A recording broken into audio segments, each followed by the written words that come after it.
বাংলাদেশি বংশোদ্ভূত স্পেনের নাগরিক ও মডেল অভিনেত্রী মারিয়া মিম আবারও আলোচনায়।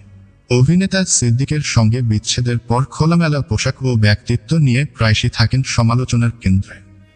তবে নিজেকে নিয়ে বেশ আত্মবিশ্বাসী এই অভিনেত্রী জানালেন, নিজের মতো করে চলতেই বেশি স্বাচ্ছন্দ্য বোধ করেন তিনি। মারিয়া বলেন, আমি দেশে ছোট পোশাক পরি না, বিদেশে পরি।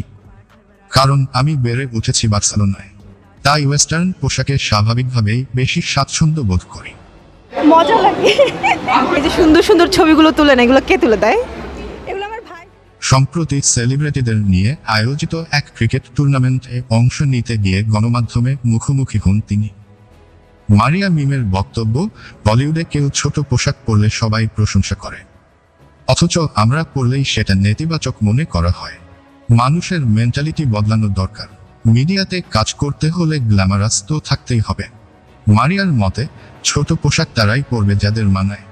যারা ফিট না, তারা যদি ছোট পোশাক পরে সেটা দেখতে খারাপ লাগবে। সাক্ষাৎকারে উঠে আসে প্রাক্তন স্বামী সিদ্দিকুর রহমানের প্রসঙ্গ। তবে মারিয়া এই বিষয়ে ছিলেন বেশ সংযত।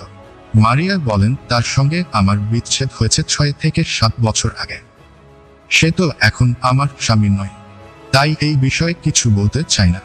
সোশ্যাল মিডিয়ায় নিজের মতো করে জীবন যাপন করা এই মডেল জানিয়ে দিলেন, সমালোচনা নয়, নিজের ওপর বিশ্বাসই সবচেয়ে জরুরি।